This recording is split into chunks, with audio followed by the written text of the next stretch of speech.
Cool. Come on, Facebook. No doubt. there There we are. There we are. A random gorilla spotting of Studio 586B stories. What's up? Aha, you never know when we're going to show up. Here we go. Tonight we're talking to Ben. Doing a quick 10 questions. We'll start off with an easy one. Ben, where are you from? I am from Boise, Idaho. Boise, home of blue cheese. Or is that Nobody knows. Actually, okay, wait. I actually Nobody got knows confused there that for a reference. second. It's true. But because isn't it Maytag? Isn't the Maytag colonies the ones where the Maytag blue cheese comes from, if I remember correctly? Anyways, go ahead. I'm not sure. I don't actually know a lot about the history of Boise, other than some French dudes saw some trees and shouted "Les bois," and that's how we got our name. And that's how we got our name. Yeah, that's why they call it the City of Trees, which is hilarious because there are a lot of trees here, but almost all of them are artificial. If you actually go out into the land outside of it, it is fucking sagebrush. Sagebrush. Yeah. Actually, in Paris, I It is like am known in brown Paris skin as rattlesnakes. the boys.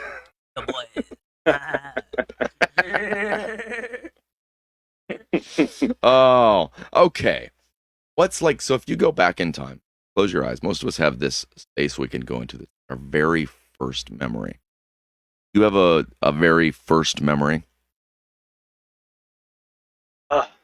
I have several. Okay. I actually have a really, really good memory of my early childhood, Oh, wow. Okay. and I can't remember How far back do you think you can which go? exactly one was the first one. There was one, I think this one was the earliest. And it was helping my dad, well, helping, quote unquote, I was a toddler.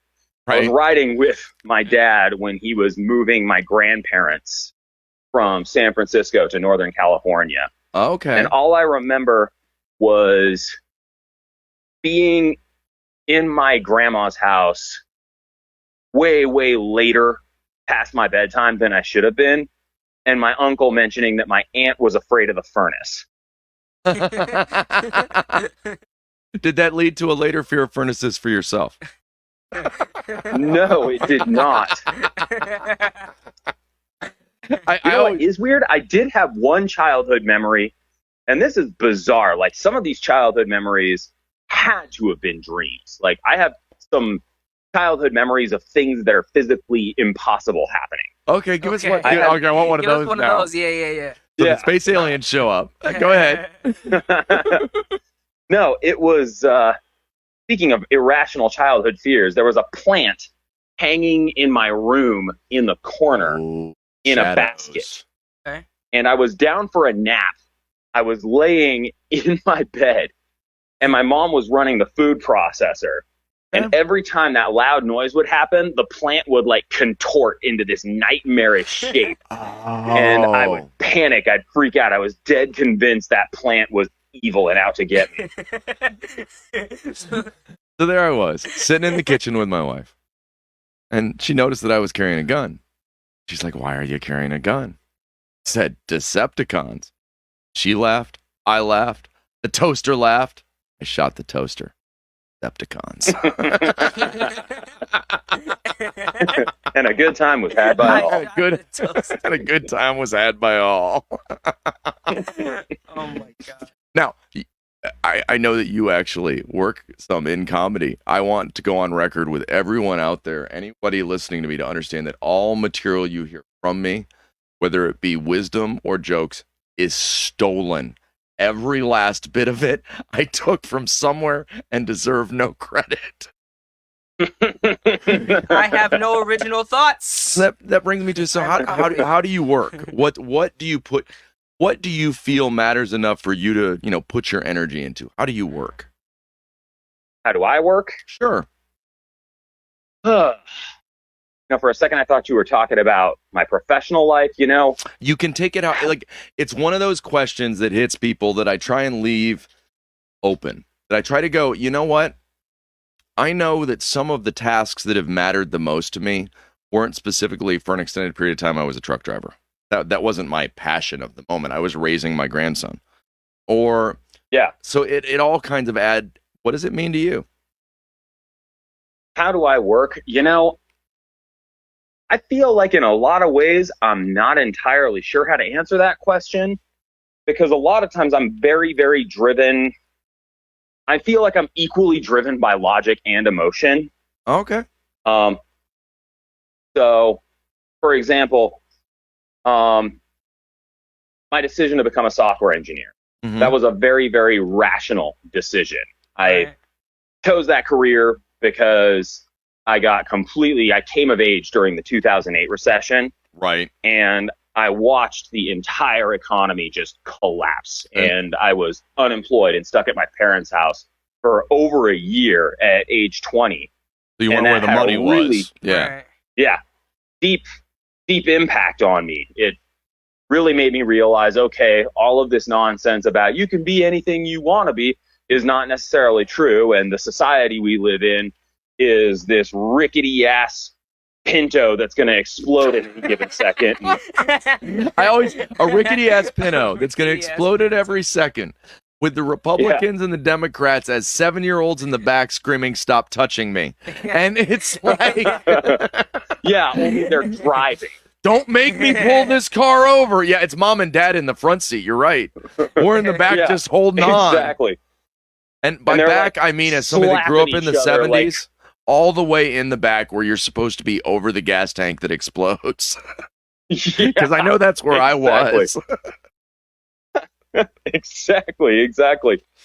Yeah, so I made the decision to pursue a career path that I knew was going to be recession-proof and was going to make me a reasonable amount of money so that I could potentially support a family one day. That was a very rational decision.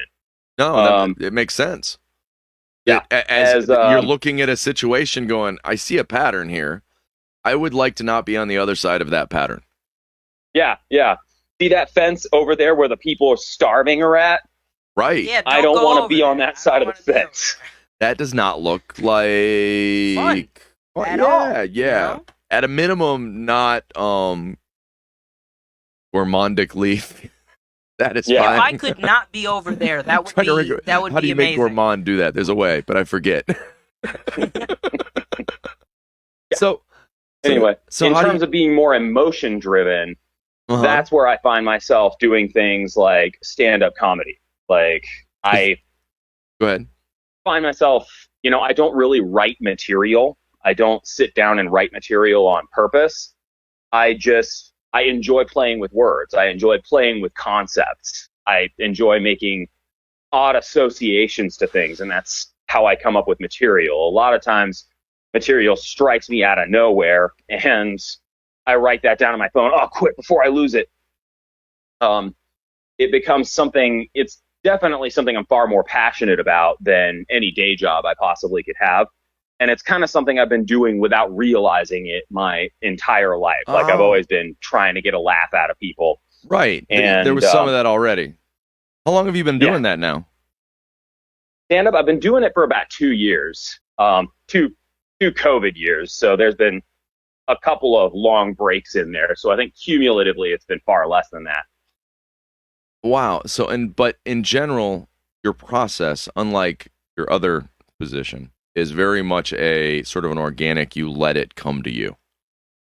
Yeah, exactly. It's like a locally sourced rim job. No, God, he was smiling. He was smiling ear to ear because you basically gave his answer on how he approaches life. with where you were saying like with comedy and stuff like that. Like that's pretty much how Matt goes about life. Like always saying the funniest thing that pops up in his head just because he thought it was hilarious. It's you go with it, That's exactly what the art of comedy is. Right. Is just taking something and going with it. The riffing to the extreme. That's exactly what it is. And then making sure you record it, and then you can refine it later on down the road. I find how when you're hanging out with a bunch of your buddies, and somebody says something, and then you come up with a witty remark for it, and then everyone cracks up. Right. or somebody says something and then you decide to deliberately misinterpret what they said. Right. I have no idea what you're I know speaking exactly of. Go ahead. So I'm trying to think of an example of that, actually. Like, Mine used to be, no matter what conversation we were in, I would work a who's on first reference. No, don't get me wrong, not that I would say who's on first, but that I would go through the whole dilemma of how do I not understand you, even though obviously the person is saying the same thing over and over again. Right. yeah, that's exactly it.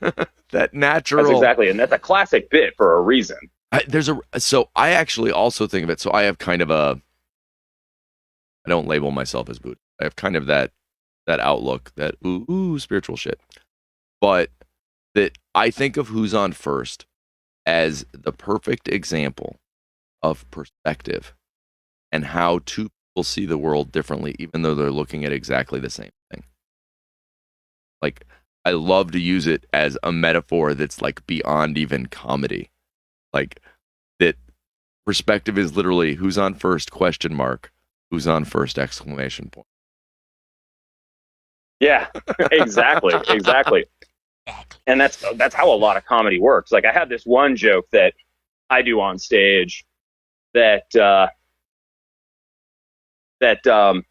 is a little ribald, but basically what I do is I say, I'm so glad quarantine's over. I can finally get off Tinder and go back to dating the old-fashioned way by taking dick pics with a Polaroid and handing them out in person. Perfect. Yeah, fellas, it's called class. Yeah, there you go. Yeah, and the whole point of that, it's the same thing about skewing perspective. I'm deliberately misinterpreting the reason girls hate getting dick pics on Tinder. Right. Absolutely. It's because you didn't bother to dress it up. You obviously didn't Girls like put it when enough you put time in into your effort. Polaroid. Telling you, Just get because I some put it. seasoning in that shit, it's gonna be nice, okay? I Still put eat like a sepia tone on it. Like, I like to put a hat on. Put some gold flakes on it. Charge them $500, okay? So fucking get out some mustache wax, give it a handlebar mustache. absolutely, you've seen my pictures. Oh, they're on the back of my business card. I just hand them out. No, ma'am, I wasn't trying to be offensive. I just know that there are people out there in the world that like dick pics, and I thought if I handed one to everybody with my phone number on the front, eventually hey, dating's a someone numbers would game. call. Okay. So how do you find your center, though? So when you got to pause, when you got to stop, when it's overwhelming, how do you pray? How do you meditate? What's your coming back down method? You know, I have several. I've been actually doing a regular meditation practice, and that's very recent. Well, okay. Just because I realized I really needed to do a better job regulating my own emotions and keeping a clear head for when things happen in my life. So I needed something a little bit more practiced. I had some really rough stuff happen a couple months ago where I just realized, okay, this needs to be kind of done more on purpose. Like, meditation and mindfulness is a lot like working out. You need to be doing it every day to really see any benefits and in order to strengthen yourself. Now, that said, what I've always done for years before I decided to formalize this is I'd usually just go on a long walk and I'd listen to music. And I'd go on very long walks. No, I actually totally relate to that. That finding myself sometimes, I may actually do it in silence and try and hear all the crap. But at the same time, no, I totally get you're not alone because you're a part of something sometimes when you go on walks. You become not separate from what's going on around you, but exactly. And there's this sort of dynamicism that comes with moving your body and having music play. And I don't know how you experience music, but I know when I've got music going, and especially if it matches the environment I'm walking through, it becomes almost kind of a Zen experience, or Right. I'll let my mind wander. Creative ideas will come to me. Sometimes jokes will come to me. I've had stories or scenes from stories come to me while I've been walking and listening to music. It's very, very peaceful, and it does kind of help you. It does help me center. I have noticed that if you're not careful, your mind can also start running. And that's why I decided, okay, I'm going to formalize meditation and learn to actually not get caught up. Pick where my focus is. thoughts. Right. Well, that you got to, they call it the monkey brain. Monkey brain. Yeah. That the monkey brain's all over the exactly. place. And that I often give the speech of people are like, well, I tried to meditate. You know what? It just didn't work. I couldn't do it. And I always come back to no, it's just a muscle. You're at the gym wondering why you can't lift 200 pounds. And that's not where you start. I think there's so hard to. I honestly believe everyone has their. They may not know that it's. I'm from the Alabama School of Meditation.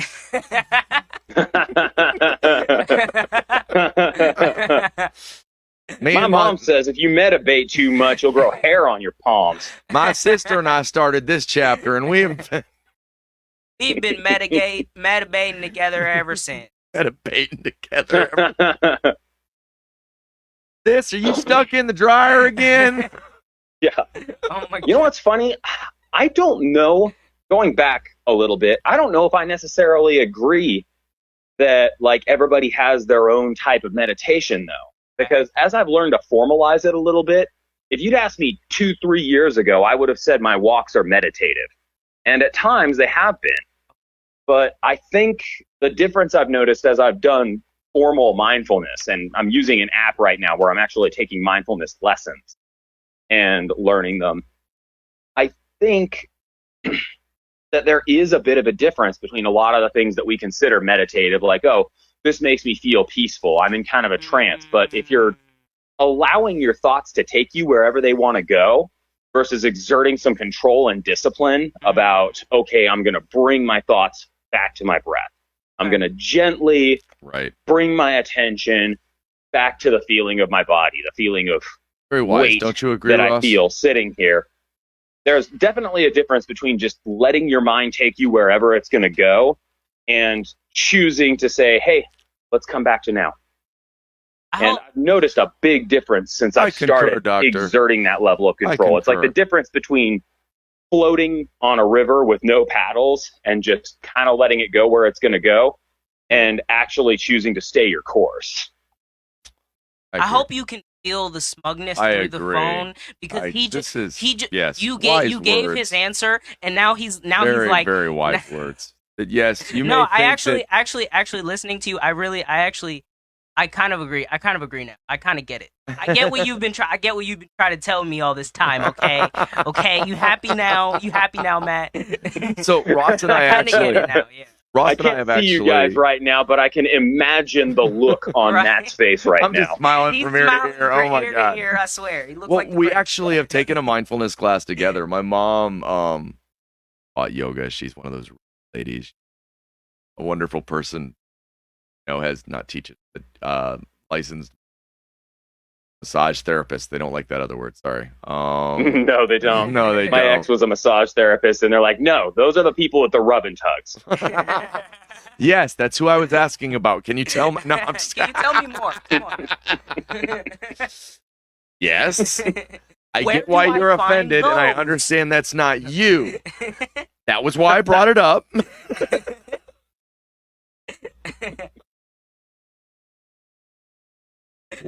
So, of all of these experiences, all the places you've been, all the time put into this whole, what do you love? What do I love? What do you love? Yet again, that's something that I can't really pick one answer to, because I love a lot of things. Okay. In many ways, you could say I love love itself. Love it. Oh, you'd have to change some words. But anyway. You know, I love a very The smell of the Very cherry deep trees in question. Paris in the spring. The I way love- the perfume rises through the air. No, go ahead. I love experiencing other people. I love experiencing their art. I love experiencing their personalities. I love experiencing people in different places. And that really kind of encapsulates a lot of the things I find myself drawn to, whether I'm watching other comedians perform, or I ran into an old friend of mine who I used to work with who's a drag king. Okay. You know, so Okay. a woman who dresses as a man. And does Elvis Yeah. impersonations. I've seen drag kings. Does she do Elvis Kind or of. somebody She, else? Yeah, she actually, she has the kind of blue collar persona that I've seen in some of her pictures. I'd really love to see one of her shows. Nice. But she does her hair up all nice and then has like fake stubble on, and she kind of walks out with this very like douchebaggy expression. She was talking about she was trying to look for a drag name, and I was like, you should go with Dick Biederman. Come on, a wife beater. Oh my God. Yeah. Yes. Yes. Yes. Yeah. Oh But my you know, God. just that whole concept of like, oh my God, I'm a woman, I'm gonna dress like a man and act in all of the ways that I think men act. I think that's fucking hilarious. Absolutely. You know, that's why I love live music, and I love really getting into the culture of live music wherever I go. So even though I'm 34 years old, I get into the mosh pit at punk shows and metal shows, and I come back bruised up like I'm 17. Do you play You any know. instruments? I do not. I do not either. I sing, and I've been actually trying to get better as a vocalist, just kind of as a hobby. Come play with us. Do that. Yeah. We have some time that what we do is just open time to play around and shit, so people don't feel the Yeah. stress of it. Right. Go ahead, keep talking. Yeah, exactly. So you sing. What kind of stuff do Mm-hmm. you? What kind of stuff do you sing out there in Des Moines? I mean Boise. You know, I don't do it publicly. It's just kind of a hobby. I didn't realize even that I could qualify as a musician, and I still don't know whether or not I do. Right. I didn't realize that until a friend of mine noticed that I actually knew how to fall into like the right octave. That's And, huge. That is pretty It's important. like, wait a minute, you say you're an instrument, you don't play an instrument, and you know what an octave is? I'm all like, well, yeah, I mean, I'm a music fan. I can So hear I feel it. like, Right. Some people can't I hear feel it. like, Some people can't hear that though. That's a difficult. Times I find myself like it's hard to keep a hearing your pitch right place. Pretty important. yeah, The weird thing for me is I don't find my voice that different between when I've got the headphones on and when I don't. I don't hear, like, I know a lot of people talk about the huge difference in hearing their kind of- recorded voice, and I don't have that. Well, I kind of hear. I just sound very white. I don't know how to do it. It just happens. Everybody put your pants back. Everybody. well, Take and off you've got a your lot of bass in your voice, so I could see you not hearing that because you know the reason why people hear that difference, right? No, go ahead. It's because the acoustics in your own head are Yes. way better than they are anywhere else. Oh, okay, So- I follow that. Because you're hearing your voice reverberate in your own through- head. Right. your vocal cords and into your eardrums as it's coming out of you. It's almost kind of like you have your own little subwoofer. So when people hear Mm. themselves, they hear themselves without this really rich bass sound that they hear in their own heads, and they're all like, is that my squeaky, shitty fucking rat voice? Eh, I don't like it. I don't like that. You know what? Right? There is some reality to that, I suppose. And the funny thing is, growing up, I didn't think of my voice as deep at all. But from the time I was pretty young, the running joke, you can call any of the men in our family, and it's hard to tell us apart in some reason, unless you've spoken to us regularly. that especially when it was my dad, myself, and my brother when I was still a teenager and my dad was much older and my brother would have been, I don't know. Anyways, I've drifted off. The point being, yeah, voice. I've never really thought I had a deep voice, but off. I never really thought I had a deep voice. Girls I call past 8 o'clock.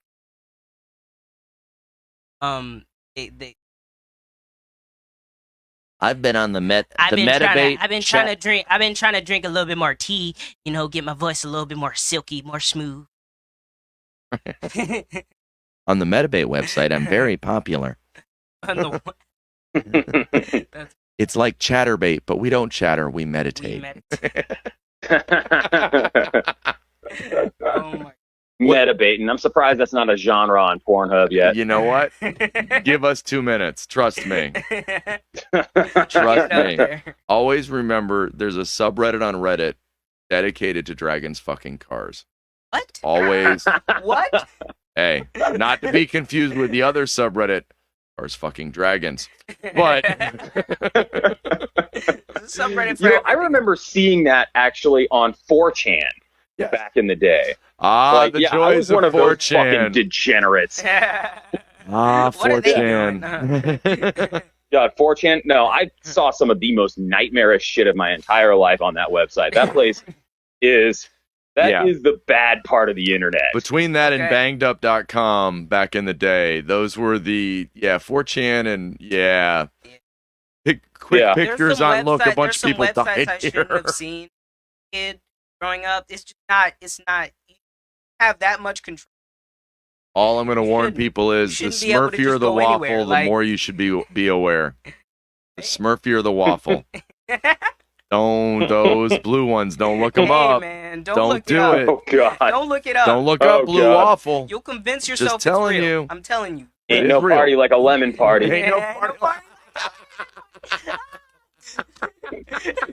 It just took me back to 2007. That's funny. What do you fear? and so end up with all these things. What are you afraid of, Ben? What am I afraid of? Sure.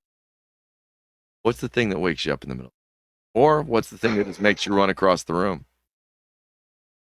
Still plants. Still, you'll turn on the food processor and you'll see leaves moving just right. Holy shit, that's obviously a demon from the other side. Dude, weed's legal about a half an hour outside of Boise. Like, one of the few things I'm not afraid of is plants. What I'm afraid of is people finding out I have the plant when I'm driving back. Yeah, do you guys even Idaho has one of the most draconian weed laws in the entire country. Like, it is not a good place to get caught with weed. I think we're up to... I don't have to worry about that because I'm 34 years old and everybody just assumes I have a good reason to be on that freeway. Right? 34-year-old white dude, That's exactly what I am. A 34-year-old white dude with a crew cut. Oh, there are advantages. No, you can't see me right now, but if there was a casting call for Ward Cleaver, I could probably get the part. I thought you were more like, what was Beaver's brother's buddy's name? Beaver's brother's buddy's... What? Wait, the little ass kisser? Yeah, no, not Beaver's buddy, but, God, I can't remember Beaver's brother's name. There was Ward. There was Beav. Brother's name. Defying me. Wally. For me. I have no idea what's going on. And Wally had a buddy that would come over. Douchebag. I have no idea. I've never actually watched that show. Everything I know about it, I've gotten from pop cultural osmosis. Okay, you're 34. He's 19. I'm fucking 50. Quit making fun of me. Anyway. So to give you a serious answer to that question. Right. What am I afraid of? Honestly, societal collapse. Yeah. That's one of my biggest fears that keeps me up at night. And I saw that. I'm a history buff. And so it's just kind of one of those things I love reading about. And one of the things is that no matter how good it seems like things are, how secure things seem to be, we really, in a lot of ways, are kind of hanging by a thread. So I remember during the George Floyd protests in 2021, I remember seeing the really, really hardcore anarchists, like Antifa, and like the really, really hardcore, like Proud Boys, like the hardcore right wing, like almost neo-fascists, The extremes. duking it out in the street. And I remember thinking, this is the communist white shirts and the Nazi brown shirts duking it out in the streets. Like, that's how it started. It was basically just widespread street violence among these radical political factions, and the voice of more moderate voices, or even left-wing or right-wing voices who were are being pushed out. The democratic process were getting completely drowned out by these hardcore extremists who were resorting to street violence, and they started intimidating voters, and they started, they actually escalated to full-blown, like they were carrying weapons, like they were armed thugs. Jeez, and I remember seeing the parallels and being all like, oh my God, like it could happen here. Well, I have said all along when it was discussed January 6th, I don't know if we ever really discussed it on the show or if we just discussed it off the show, but that the idea for me was not about strictly the politics of the people involved. It was about the fact that what it did was it escalated the discussion to the concept of violence as a means of choosing who wins the discussion. Right. The fact that that's on the table now is like dangerous. That's on the table. That's dangerous. That's scary. Yeah. That's one of those things, once you establish that norm, you can't really go back. Once you shatter that norm, there's no, it's been broken. You can't, it's like a ratchet. You can only move forward in that direction, and reconstructing a norm that you've broken is far harder than breaking it in the first place. It's like a broken trust. That, you know what, you start off with a trust, and then as it gets, it's harder to bring back. Once a piece, there's nothing you can do but send the tanks in. Like, there's nothing you. Thanks. No, I'm just playing. In here, China. I don't know about that far. I don't know about that. Damn, China. He went state. He's straight. He was like Emperor Pooping, like in person. Right? Yeah. Pooping in person? Exactly. Pooping in person. Well, yes, I said it. And that is absolutely one of those things that has kept me up at night. Like, it was a very, very scary thing to watch the country start to come apart at the seams that way.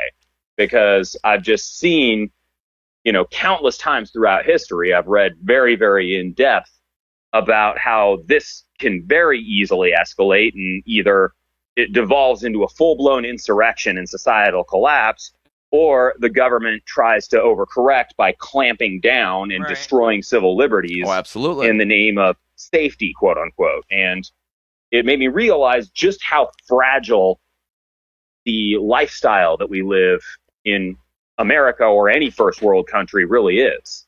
Well, and that's kind of what we're trying to do here. Our goal is to hear and see people in a way globally that causes people to recognize the humanity of each other. So as I looked at a world in conflict, I meditated on conflict. I know that sounds so like a spiritual goofy guy, but I meditated on conflict, and I started thinking about it like a forest fire. And so, like, we tend to stare at the brightest point of the fire, which is the center. But in the end, if you watch how you fight forest fires, the outside in, start off by building a break. And so that what I could do that was meaningful in a world in this position was to, over and over again, like we are with you today, simply say, met my friends. And over again, what they find is a shared experience that in you, hopefully, feeling a little more seen today as a person beyond any of the individual things you do. They also get some of that experience. That kind of rubs off in a weird way. Mm-hmm. I've metabating. It does.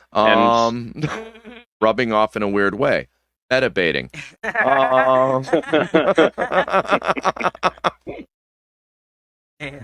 So, but in reality, the whole concept of telling as many stories as you can, hearing as many unheard voices as you can, both being music, being, this format, being Ross and I talking to each other and trying to figure out where the lines are in society that nobody looks at.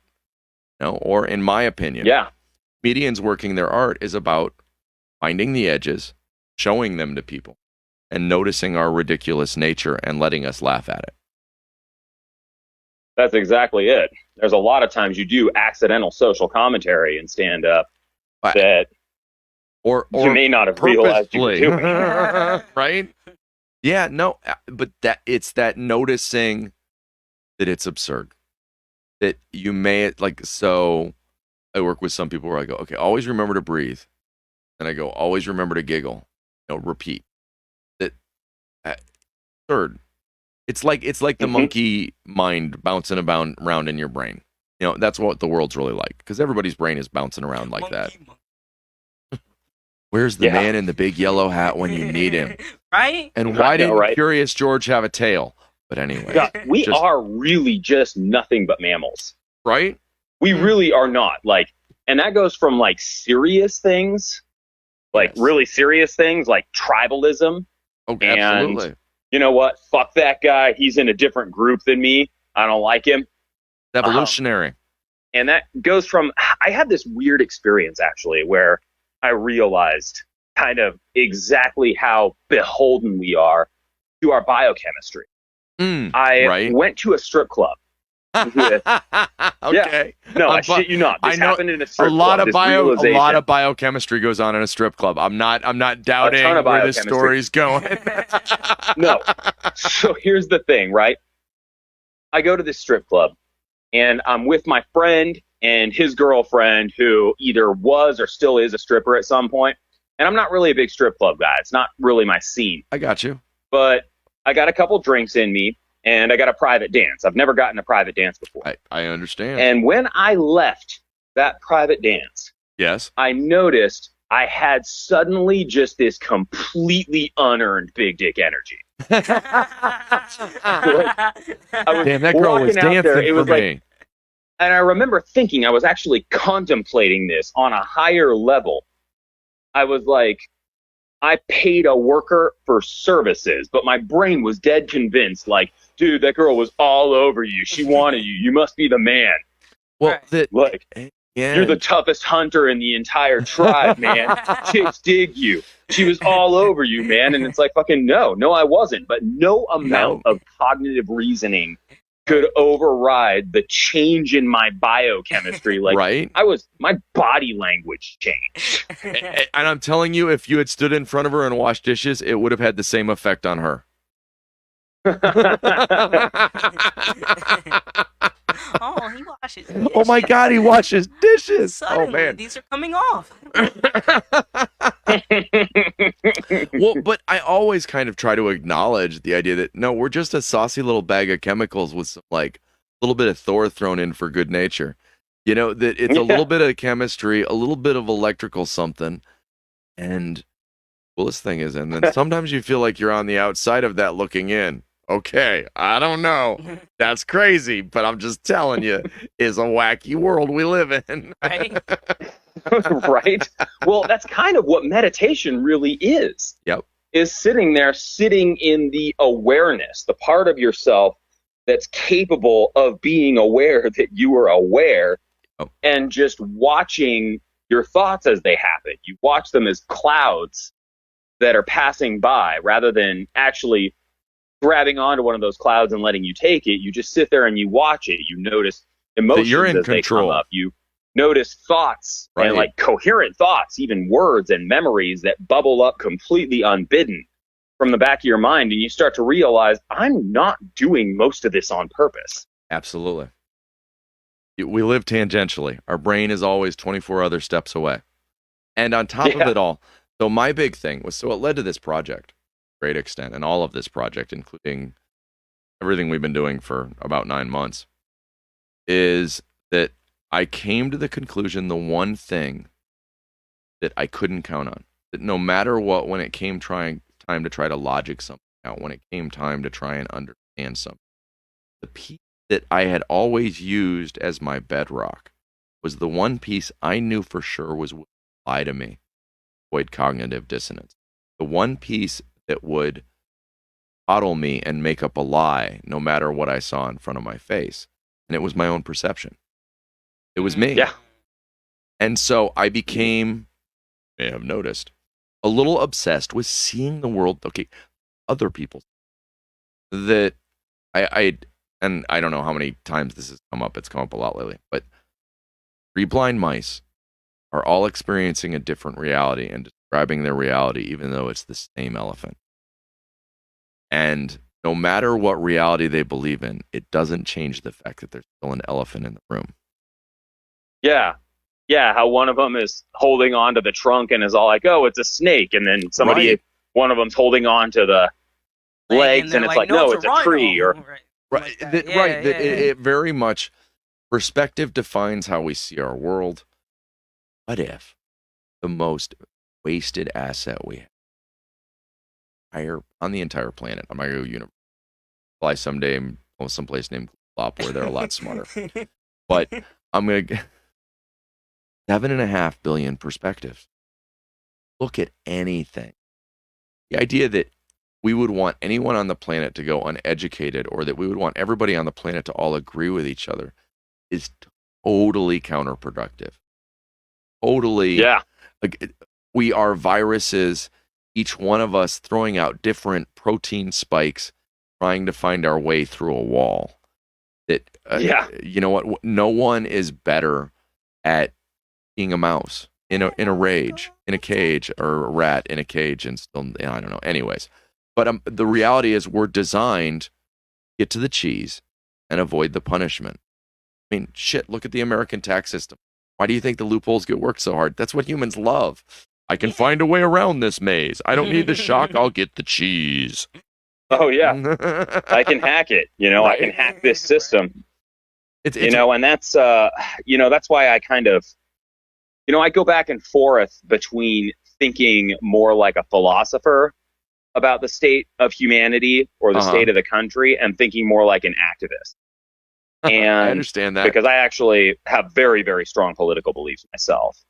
That happens. Pardon? That happens. Yeah. And it tends to. We all do.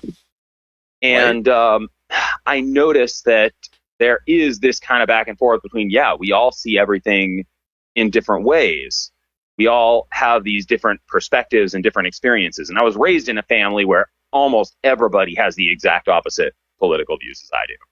So I understand. Okay, now that how I understand the where other you're at, thinks. I know exactly that answer. Okay, go ahead. Yeah, what?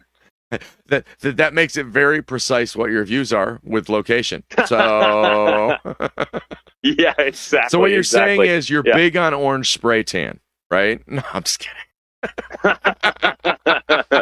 Oh dear God. Or a Cankles guy myself. No, No.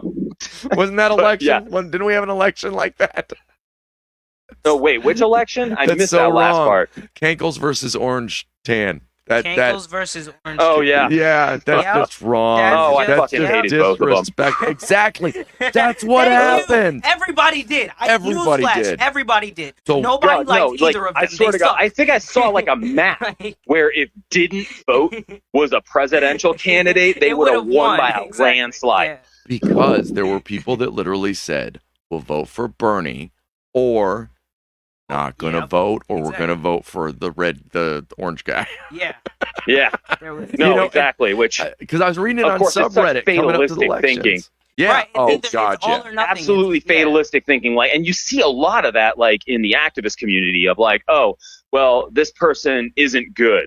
This person is, this is the person that's closer to what we want, and this person is absolutely awful. But I'm not going to vote at all because this person that is slightly less awful is wrong on this, and this issue. And it's no, the lesser of two evils is the only fucking option anywhere, because you are never going to find somebody who is 100% clean. Right. You are never going to find a politician who is 100% going to match what you want. Well, you're never going to find a person. That is an absolute fool's errand. You have to think of things realistically.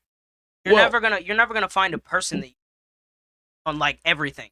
You're never gonna find that a person that agrees with everything is you. That's it. That's Well, like I've also gotten to the point where I think, look globally, you're looking at a variety of ways of populist country that we consistently try to think, oh, I'm electing these officials. But then when I watch the money that's really making the decisions, I begin to get the feeling of, wait a minute, you're trying to make me feel like I have something to do with this process, aren't you? Yeah, no, and that's the horrible part, because your vote does kind of sort of count, but it counts less and less and less as time goes by. And this is what I think is driving a lot of the extremism that we're seeing, is because we're really big money interests are in charge of everything. Like, we really have kind of become more of an oligarchy, and everybody knows that. The right-wing extremists will blame it on liberal establishments like the news media or Hollywood, and left-wing activists will blame it on, say, more right-wing industries like corporate finance or big the money oil works industry for big money, or things not like that. Republican but or really, Democrat. when it comes down to it, these massive moneyed interests have captured politicians on both sides. Our voices matter less and less as time goes by, and people can sense that. People understand that, and they are starting to get very, very angry and lose hope in the system. Well, and that's one of the reasons I'm afraid of societal collapse. Well, what if we started studios where people could actually talk to each other and have a rich discourse, where they saw each other across the country and across the world as people and realized we're being bamboozled? Yeah. Yeah. Yeah. We could do that. What if we named it after my street address and just told people that the B stands for something other than basement? Yeah. That would be amazing. No, that would absolutely. Dude, I like that. That would absolutely. Trademark oh, sorry. I didn't mean to No, interrupt you're you. fine, brother. Keep going. You're fine. You're fine. Oh. Cool. I was going to say, that would be amazing to have people talking with each other like that and developing empathy for each other. But one of the things you have to contend with is our natural tendency to shut down our minds in the face of certain automatic triggers. Now, if you notice that, even though you can completely infer where I am on the political perspective based on what I've been saying, you notice I'm avoiding certain trigger words. Everything I was saying too. Exactly. No. Yeah. I'm avoiding certain trigger words. I'm avoiding certain trigger concepts, because that's one of the ways that you have to kind of go about talking to somebody who may or may not be on the same side as you. Because as soon as you drop a certain trigger, as soon as you drop a certain hot button word, that'll trigger an emotional response in somebody, and their mind snaps shut. Well, and I try to meet where they are. So that so for about 15 years, I was in transportation, traveled all over eastern United States, east of the Mississippi, made it out your way on the regular. Even at one point, the town made the news because a laptop got lost a decade or so ago. But wait, Boise did? It was your power company. I was picking up all of their old laptops. There was a concern that one had been stolen. We brought in the police, and the local newspaper picked it up and ran it the next day off the police wire. There was never a laptop actually missing. But that was one of the most stressful weeks of my life, though. That was one of the most. Anyways, the one thing I found, everyone would agree to. It didn't matter. You could start the conversation like everybody agreed. We know we can't trust them. You know what's funny? You cut out literally right when you dropped the important part. That we know we can't trust them. That when we look to Washington, we go, no, we know they're bamboozling us. We're even willing, both sides are even willing to admit, I know my side's bamboozled. Like that both sides are playing it. That no, I can look at people and go, my argument is, if I know a politician's name, I know how much money that takes, and I know that means he's already bought and sold. No, that's absolutely true. That's why we see such low voter turnout and so much cynicism. Is everybody knows we know they're not working for us. Well, absolutely. We know if you follow the money that we know who owns them. You know what? City government is local mafia, and state handles the shakedown on the freeways. And then you've got the feds who, keep stuff illegal because they don't want to have to deal with it going across state lines. I realized today, I think the medical marijuana issue with the feds is if they admit that it's medical, would Medicaid have to pay for people's medicine? Boy, they would have to pay. Yeah.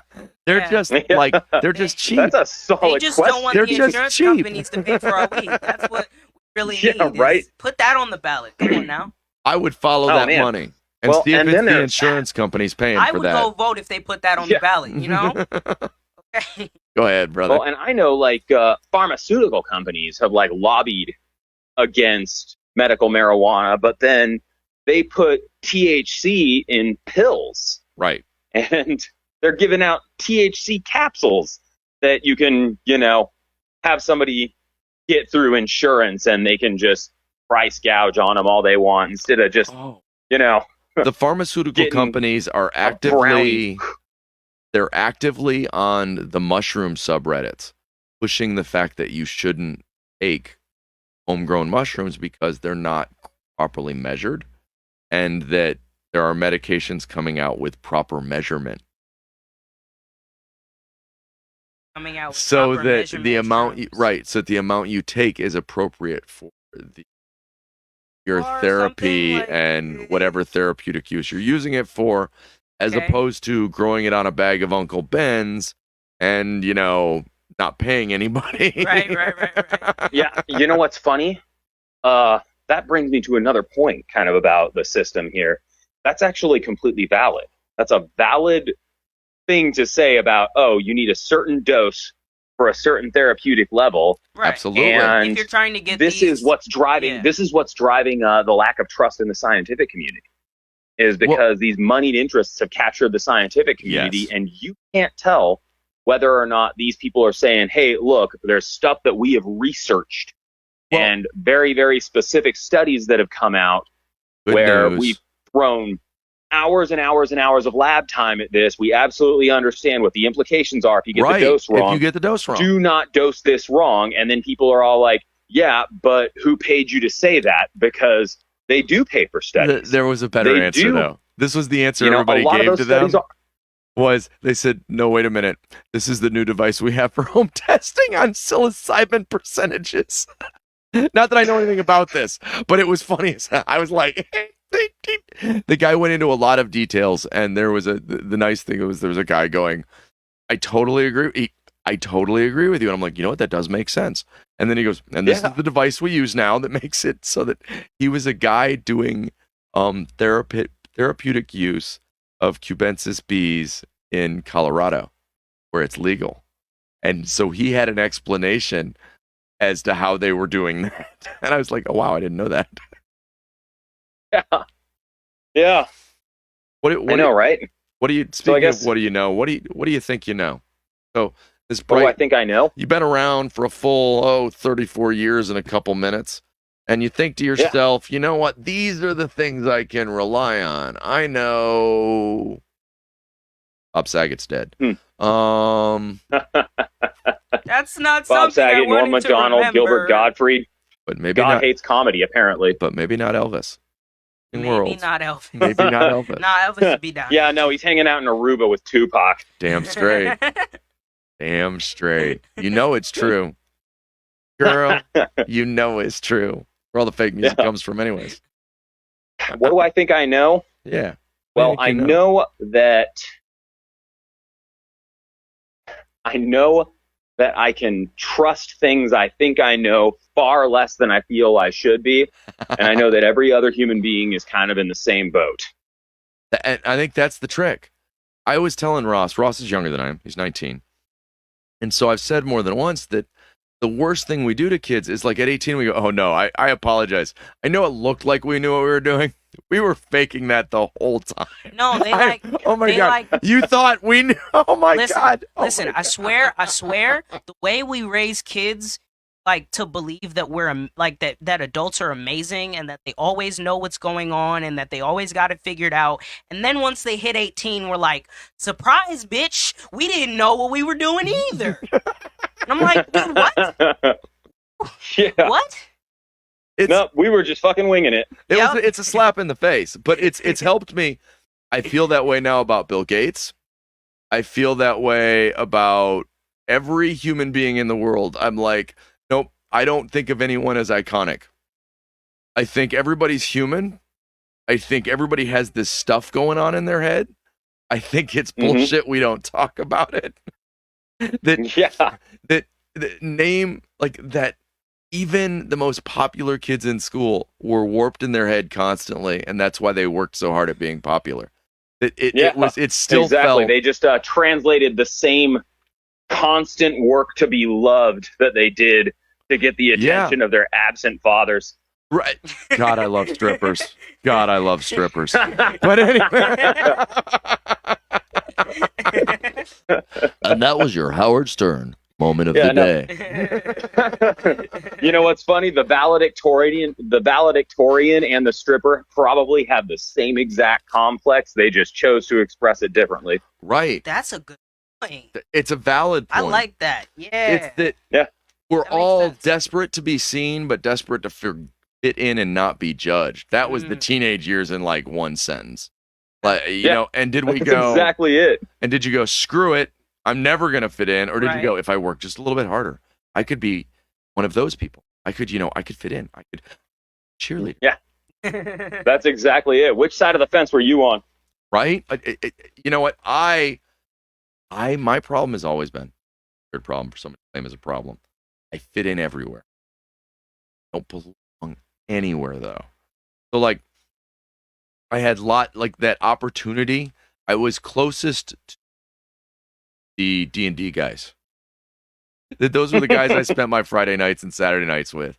Later on, I had other geeky friends that played euchre on Friday nights. So now that I think about it, I know which side of the fence I was on. I have a hilarious answer. I am a closed open.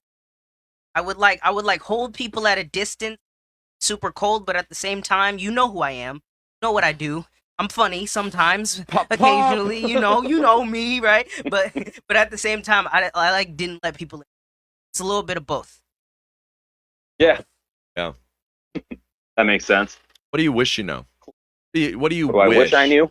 Yeah, like, so, okay, you know that you don't know, and I know that. I like to say, I know, that I know, I don't know, that I know, because they always talk about you having all the cards. So, like, I know that I know. Yeah. But then at the same time, the only way to get there is I know I don't know.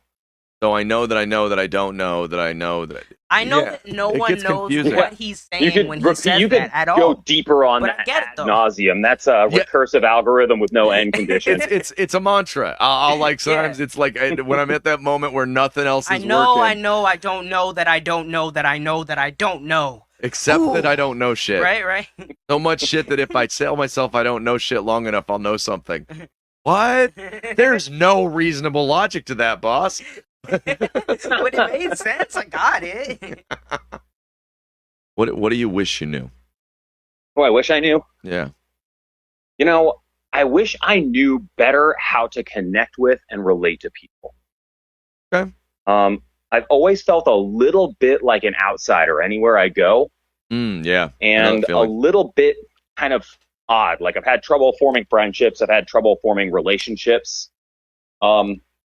There's always kind of something that has always felt kind of a little off, like a little hard to connect with people on.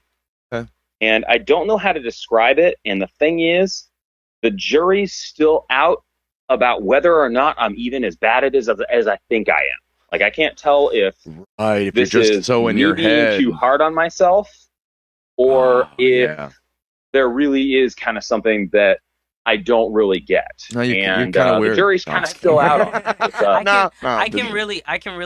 Ben Unleashed? No, I don't know. I'm just kidding. I used to have a lot of conversations,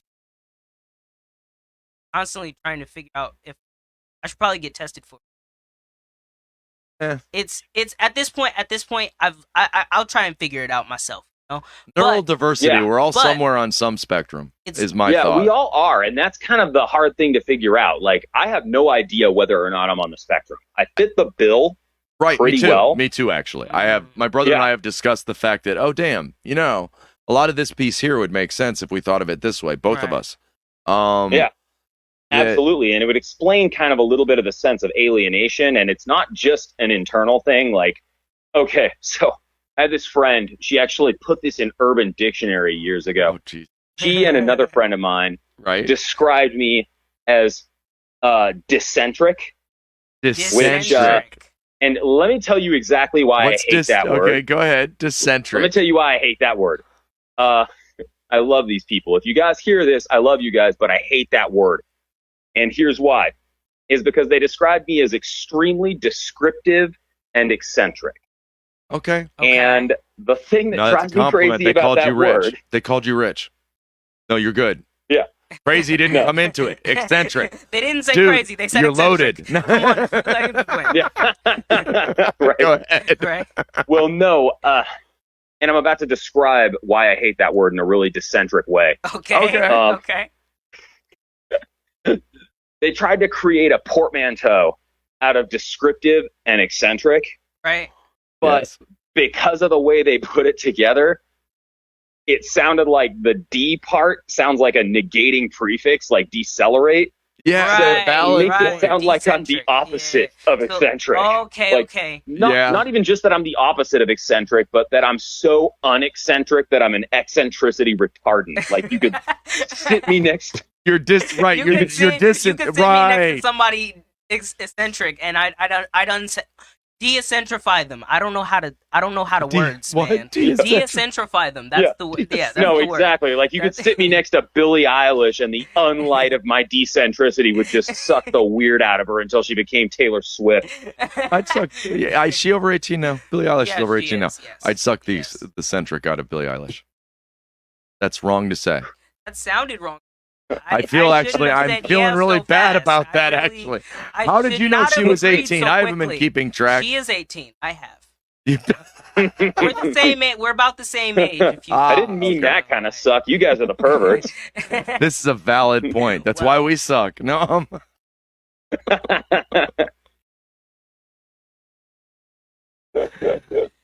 But yeah, no, that's the point I was trying to make. Is like when they described me that way, I was like, huh, maybe there is some sort of weird quirk there. You know, that's like almost validation of yeah, no, I am a little bit odd, aren't I? What? Okay, so I'm gonna ask you her name. I always give this, and she's got the weird name. Woman with autism. I always talk about Temple Grant. Temple Grandin, who actually also runs a couple autistic country, has a real interest in the concept of neural diversity. Concept. This is my side of it. Is pros versus cons, superpower versus negative. So that I believe autistic is the ability to take in and process a great deal more. Thus, the reason we end up with comedians, we end up with hosts, we end up with that we're assessing so much that some of the pieces other people might normally catch, not. But we catch all kinds of Other things that right. Does Mhm. that sound that it was Temple Grandin was on NPR, and they asked her what love meant. Here's this woman that is really autistic. That's the weird thing. Got a really high IQ, and she's the woman that designed all of the setups for how you move cattle in a way that is humane. Okay. PETA hates her because she's willing to eat steaks, but she thinks the cow should be treated right on the way there. Anyways, You're not radical enough. right? No, really. Right? That's what And that so is, she's yeah. a very successful woman with autism, and with, I mean, you notice in a conversation level of autism. I don't mean any disrespect by that she is open about her autistic self, and that she's also aromantic and asexual. And so when they asked her about love, she said, "Well, for me, I don't get those warm. It's not like an overwhelming thing. It's like somebody I care about, somebody I accept the additional responsibilities of paying closer attention to. So that there's a responsibility as opposed to some electric feeling." And I said, okay, now that she's described exactly my experience with it's so I am not asexual. I am, I think, aromantic. Took experiences where there were additional people in a relationship. It dawned on me that people would fight over how I felt was because the way they were describing wasn't something that logically made sense in my experience. So, and she works diligently on the idea that it's that same perspective thing I talk about. Now, she talks specifically about diversity and the idea that people seeing the advantage, not a and she means range of autistic experiences. Oh, who knows? It very much is. Very much so. Yeah. And I like that term, actually, neurodiversity. Yeah. I liked it too when I because it ran makes into it. Makes me feel it less also crazy. makes, like, I know I was sitting here going, like, should I even claim autism on the air right now? Because I've never actually been diagnosed. It just kind of makes sense. I have, however, been diagnosed with ADHD, which is also a form of neurodiversity. And there's a lot of overlap between ADHD and autism. And I know, like, there's been a couple times, because I also have PTSD as well. And there's a lot of overlap with PTSD and autism as well. So, like, I know there was a part of me where I was, like, racking my brain just going, like, okay, like, are these the articles I should be reading on the internet when I'm trying to understand myself so I can relate to the world better? Welcome to the internet. Should I be reading these everything. other articles? And then the notion of, neurodiversity is just kind of like, oh, it doesn't really necessarily matter so much. Do I really experience that, or am I just reading? Well, and that's where I come back to COVID and protein spikes. That when we realize what our brain is doing faster than we notice with our bodies evolutionarily, is our brain is constantly trying new versions. Like, each brain is a little bit designed slightly differently, even, if that makes sense, is my outlook. That claiming there's a singular, this is the way you see the world, isn't true. Claiming, though, if we talk about it, that there is a very shared experience, I think is true. So why are you absolutely? Why are you here? Boom, boom. Wait a minute. Why are you here? No, God speak. It's God speaking again. God was not doing a very good job on that one. But at the same time, you know what I mean? I've read the Bible. If that was like a real God voice, I should have burst into flames right now. You did, but I already extinguished before you saw it. Those were the times you only thought you were on fire. A little bit like standing in one spot and going, want to see me run all the way to that mountain? Want to see me do it again? Those spots on the beach where you saw only 2 feet. You were on fire and I was in the air peeing on you.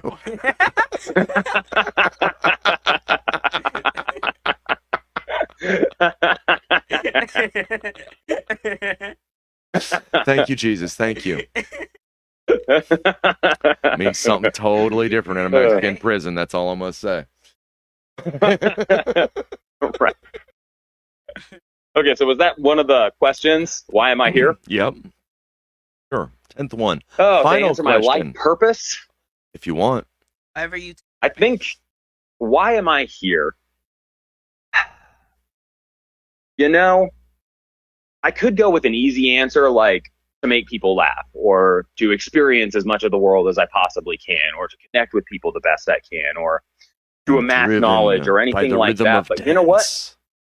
The idea that there's any defined purpose for life, any person's life, it's something I chafe against a little bit. Like, okay, I think we get to write our own narrative and make our own decisions there. I think a lot of people are looking for this divine purpose as if it's been ordained by some sort of higher power. And I find myself wondering, is there really, though? I think my answer has been, so when it comes down to the grand question on the meaning of life, what is the meaning of life? I think it's question. I think it was a trick question all the time. That, just like every other question that's ever tested in life, it was a trick. Turn back, it's a trap. No, just question, just dig.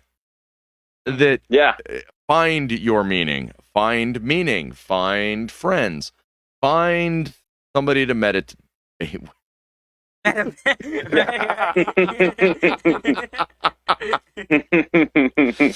But the quest is endless. Can I do that on Omegle? I think so. I think so. I think they're getting ready to start their new website, opposing Chatterbait. But I never realized how obvious the Chatterbait thing was. That it was bait on the end of it. Even I didn't get it. I never got it till just now. I've said it so many times that I realized that's a masturbation reference. Yeah, I didn't get it. How did you not know that? No, I don't know. across the website and I was just like, oh, that's what it's called. Okay. I've been masturbating wrong for a long time. Damn. You've just been yelling at it and wondering why nothing's changing. Actually, I have a young woman that we're sending carrier pigeons with. We've been passing notes. You ever spidgened before? Sexinged before? I understand what sexting is. What do you do if you gets by pigeon? How do you call that? I have no idea. All I imagine is just a piece of parchment. Yes. Rolled out with "Dearest darling Janet," and then just a big ugly picture of a hand-drawn dick with a fountain pen. You know what? I should have put the prelude. You're right. All I drew was the penis. See, and this is why it's important to have game. Right. Absolutely. You know what? I have had an absolutely enjoyable time. Is there anything you want to plug? What you got going on, Ben? I don't really have anything I want to plug right now. That's what she said. So, I have a show, but it's on Sunday. So, well, where? And anyway, it's under my real name. People who know me, they're going to come to it. So that'll work. Yeah, no. You know what? So, I want to talk more. You and I both know that there's a lot of stories here. That the goal is, this is very much tickling their ass with a feather.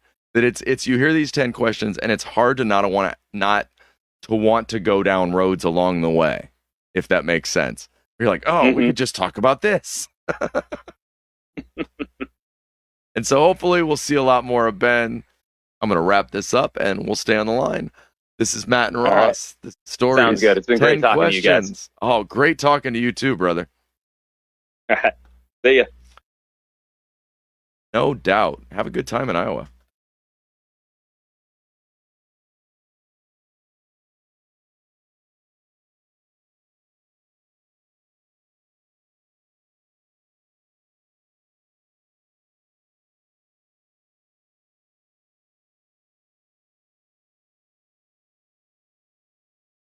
Why? Oh no! People can still hear me. Well, they can't really now. I forgot to put that thing out. I meant to, but I forgot. Can they still see?